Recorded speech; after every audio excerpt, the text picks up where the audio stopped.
በስመ አብ ወወልድ ወመንፈስ ቅዱስ አሐዱ አምላክ አሜን። የአስተርእዮ አንድ ቲዩብ ቤተሰቦች እንደምን አላችሁ? እንደምን ቆያችሁ? በያላችሁበት ሰላም እግዚአብሔር ይብዛላችሁ። አምላካችን እግዚአብሔር ስለዚህች ዕለትና ሰዓት ክብርና ምስጋና ለእርሱ ይሁን። እናንተ ደግሞ እንደ ሕያዋን ድንጋዮች ሆናችሁ በኢየሱስ ክርስቶስ ለእግዚአብሔር ደስ የሚያሰኝ መንፈሳዊ መስዋዕትን ታቀርቡ ዘንድ ቅዱሳን ካህናት እንድትሆኑ መንፈሳዊ ቤት ለመሆን ተሰሩ። ቅዱሳን ካህናት እንድትሆኑ መንፈሳዊ ቤት ለመሆን ተሰሩ። በመጽሐፍ እነሆ የተመረጠና የከበረን የማዕዘን ራስ ድንጋይ በጽዮን አኖራለሁ፣ በእርሱ የሚያምን አያፍርም ተብሎ ተጽፏልና። እንግዲህ ክብሩ ለእናንተ ለምታምኑት ነው። ለማያምኑ ግን አናጢዎች የጣሉት ድንጋይ እርሱ የማዕዘን ራስ የእንቅፋትም ድንጋይ የማሰናከያም አለት ሆነ። የማያምኑ ስለሆኑ በቃሉ ይሰናከሉበታልና። ስለዚህ ደግሞ የተመደቡ ናቸው። የማያምኑ ስለሆኑ በቃሉ ይሰናከሉበታልና ለዚህ ደግሞ የተመደቡ ናቸው።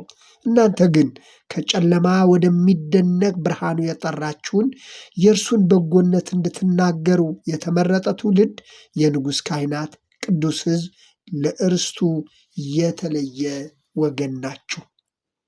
መጀመሪያዊቱ የሐዋርያው የጴጥሮስ መልእክት ምዕራፍ 2 ቁጥር 5-9 የተመረጠ ትውልድ፣ የንጉሥ ካህናት፣ ቅዱስ ሕዝብ፣ ለርስቱ የተለየ ወገን ናችሁ። ሐዋርያው በዚህ መልእክት ውስጥ የንጉሥ ካህናት የሚለውን 2 ጊዜ ጠቅሶት እናገኛለን። እዚህ ላይ የተገለጸው ይህ ቃል ሁላችንንም በክርስቶስ የሆነውን ክርስቲያኖችን በሙሉ የሚመለከት ነው። መንፈሳዊ ቤት ለመሆን ተሰሩ። መንፈሳዊ መስዋዕትን ታቀርቡ ዘንድ ቅዱሳን ካህናት እንድትሆኑ መንፈሳዊ ቤት ለመሆን ተሰሩ። ሕያዋን ድንጋዮች ሆናችሁ በኢየሱስ ክርስቶስ ለእግዚአብሔር ደስ የሚያሰኝ መንፈሳዊ መስዋዕትን ታቀርቡ ዘንድ መንፈሳዊ ቤት ለመሆን ተሰሩ ይላል። ወደ ሐዋርያው አስቀድሞ በተለያየ ክፍለ ዓለም ተበትኖ የነበሩ ክርስቲያኖችን መሰረት አድርጎ ነበር የጻፈው። በጳንጦስ፣ በገላትያ፣ በቆጶዶቅያና በእስያ በተለያየ አካባቢ ተበትኖ ለነበሩ አይሁዳውያን ክርስቲያኖች የጻፈው እንደሆነ ይታወቃል።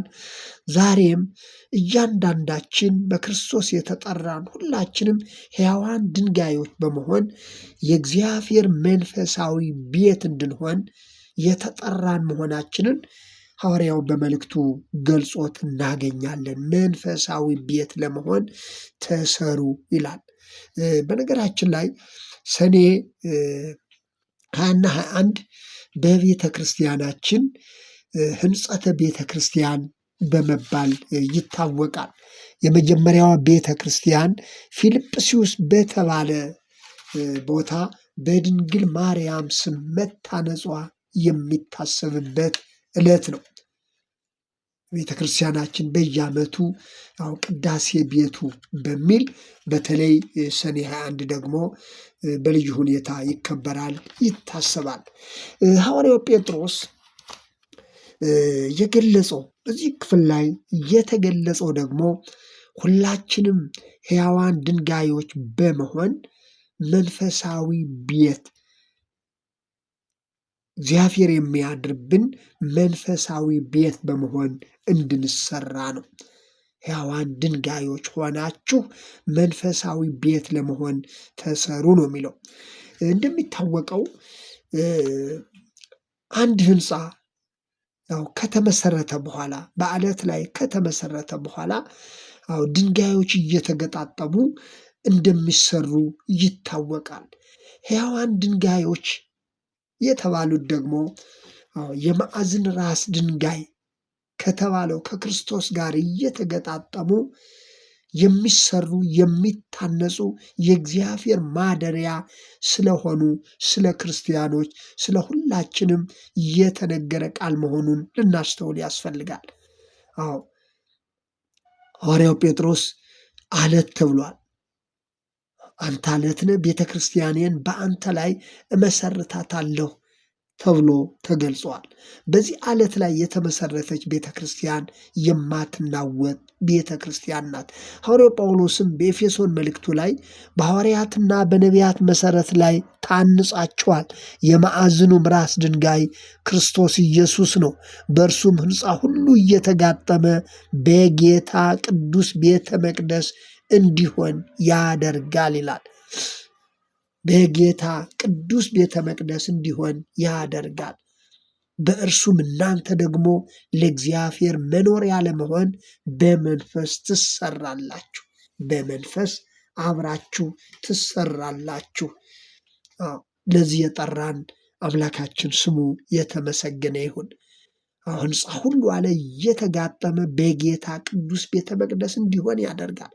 በእርሱም እናንተ ደግሞ ለእግዚአብሔር መኖሪያ ለመሆን፣ ልብ በሉ፣ ለእግዚአብሔር መኖሪያ ለመሆን በመንፈስ አብራችሁ ትሰራላችሁ። ኤፌሶን ምዕራፍ 2 ቁጥር 20ና 20 እስከ 22 ባለው ክፍል ላይ ወገኖቼ እግዚአብሔር መኖሪያ ያስፈልገዋል ማለት ነው። እኔና እናንተን ደግሞ መኖሪያው እንድንሆን እግዚአብሔር ወደደ። መንፈሳዊ ቤት ለመሆን ተሰሩ፣ የእግዚአብሔር ማደሪያ ለመሆን ተሰሩ ተባልን። ቤት የሚሰራው ያው ሰው እንዲኖርበት ነው። እንደሚታወቀው ቤት የሚሰራው ሰው እንዲኖርበት ነው። እኛም ክርስቲያኖች ደግሞ መንፈሳዊ ቤት ለመሆን እንድንሰራ የተፈለገው የእግዚአብሔር መኖሪያ እንድንሆን ነው። ለዚህ መኖሪያነት የጠራን እግዚአብሔር ስሙ የተመሰገነ ይሁን። ስለዚህ ሁላችንንም ክርስቲያኖች የሆንን ሁላችንንም የእርሱ መኖሪያ እንድንሆን ጠርቶናል። በእርሱ ሕንፃ ሁሉ እየተጋጠመ አለ በጌታ ቅዱስ ቤተ መቅደስ እንዲሆን ያደርጋል። አንድ ሕንፃ ድንጋይ ከድንጋይ ጋር እየተጋጠመ ትልቅ ቤት እንደሚሆን ሕንፃው ሲጠናቀቅ ደግሞ ሰዎች እንደሚኖሩበት እናንተም ደግሞ ሕያዋን ድንጋዮች ሆናችሁ እርስ በርሳችሁ እየተጋጠማችሁ እየተሰራችሁ መንፈሳዊ ቤት ለመሆን ተሰሩ። ለዚህ የተጠራን መሆናችንን ልናስተውል ያስፈልጋል። የክርስትናው ምስጢር እዚህ ላይ ነው ወገኖቼ። ሕንፃ ሲሰራ አብረው የሚሰሩ ድንጋዮች የሕንፃውን ውበት የሚጠብቁ ናቸው። የሕንፃውን ውበት የሚጠብቁት ድንጋይ ከድንጋይ ጋር እየተጋጠመ እንደሆነ ሁሉ ክርስቲያኖችም በመንፈሳዊ ኅብረት እርስ በርሳቸው ተያይዘው እርስ በርሳቸው በአንድ መንፈሳዊ ኅብረት ሆነው ውስጣቸው በመንፈስ ቅዱስ እየተሰራ እየታነጹ ሕያዋን ድንጋዮች የተባሉት ክርስቲያኖች ደግሞ የእግዚአብሔር ቤት ለመሆን መሰራትና መታነጽ አለባቸው።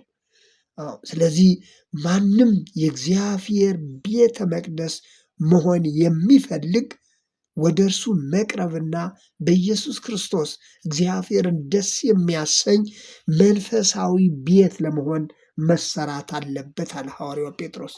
መንፈሳዊ ቤት ለመሆን ተሰሩ። እግዚአብሔር መንፈስ ቅዱስ ሁላችንንም ይስራን።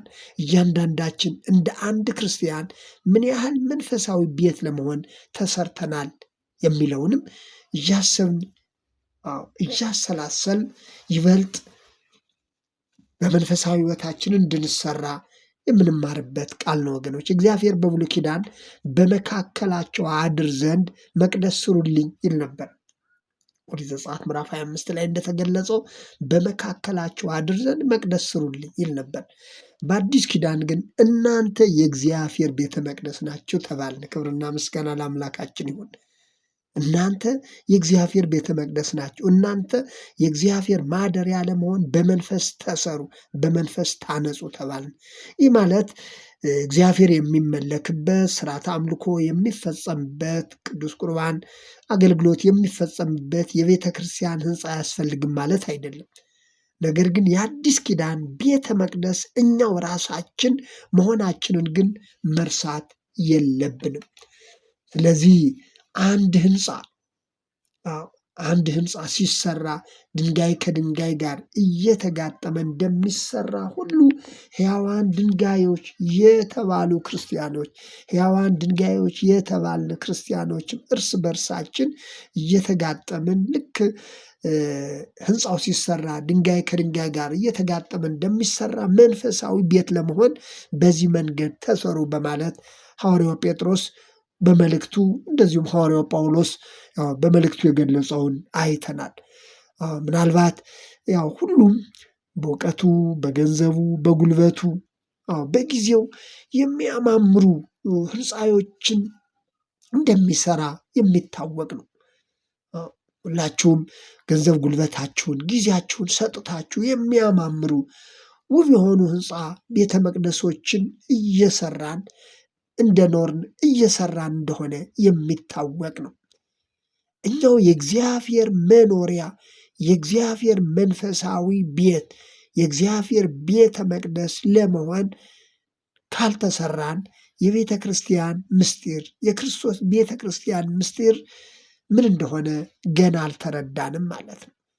ለአምልኮተ እግዚአብሔር የሚያገለግሉ በርካታ ውብ ህንፃዎችን እንደምንሰራው ጉልበታችንን፣ ጊዜያችንን፣ ገንዘባችንን ሰጥተን የሚያማምሩ ለዓይን ማራኪ የሆኑ ህንፃዎችን እንደሰራን ሁሉ እኛው ራሳችን የእግዚአብሔር መኖሪያ ቤተ መቅደስ ለመሆን የተጠራን እኛ እንድንሰራ መንፈሳዊ ቤት ለመሆን እንድንሰራ እንደተጠራን ይህንን መረዳት ለአንድ ክርስቲያን እጅግ አስፈላጊ ነው። የክርስቶስን ቤተ ክርስቲያን ምስጢር የተረዳ ሰው የክርስቶስ ቤተ ክርስቲያን ማን እንደሆነች ምን እንደሆነች የተረዳ ክርስቲያን መጀመሪያ ራሱ መንፈሳዊ ቤት ለመሆን መሰራት አለበት። የምናመልክባቸውን ቅዱስ ቁርባን የምንቀበልባቸውን ቅዱስ ወንጌል፣ ቅዳሴ፣ ሌላም አገልግሎት የሚፈጸምባቸውን ህንፃዎች በጉልበት በጊዜ እንደምንሰራ ሁሉ እኛ ደግሞ በክርስቶስ ደም የተዋጀን መንፈሳዊ ቤት ለመሆን የተጠራን መሆናችንን እያንዳንዱ ክርስቲያን ሊያውቀው ሊረዳው ያስፈልጋል። የምንሰራው ደግሞ በቃሉ ነው። የምንሰራው በገንዘብ ሳይሆን በቃሉ ነው። የእግዚአብሔር ቃል ሰው የእግዚአብሔር ቤተ መቅደስ ይሆን ዘንድ ይሰራዋል፣ ያንጸዋል። ቃሉ ይሰራናል። ውብ ቤተ መቅደሶች እንድንሆን ውብ የእግዚአብሔር መንፈሳዊ ቤት ማደሪያዎች እንድንሆን ቃሉ ይሰራናል። ቃሉ ስለ እያንዳንዳችን የሚለንን ልንሰማ ልናስተውል ያስፈልጋል። እንደ ነቢዩ ሳሙኤል ባሪያ ይሰማልና ተናገር እንበለው። በእውነት የእግዚአብሔር ቃል በመንፈስ ቅዱስ ሰርቶ ያንጸናል፣ ማደሪያዎቹም ያደርገናል። ወገኖቼ የእግዚአብሔር መንፈሳዊ ቤት የእግዚአብሔር ማደሪያ የተባለው እኛነታችን ሰውነታችን በወርቅ በብር በገንዘብ ሳይሆን በመንፈስ ቅዱስ የሚሰራ በቃሉ የሚሰራ ነው። ቃሉ ምን እንደሚል የቃሉን እውነት ስናስተውል በቃሉ እንደተገለጸው መንፈሳዊ ቤት ለመሆን እንደተጠራን ለመንፈሳዊ ቤት በክርስቶስ ደም ተዋጅተን ማደሪያው ልንሆን እንድንሰራ እንድንታነጽ የተጠራን መሆናችንን ልናስተውል ያስፈልጋል። ሕያዋን ድንጋዮች ሆናችሁ በክርስቶስ ኢየሱስ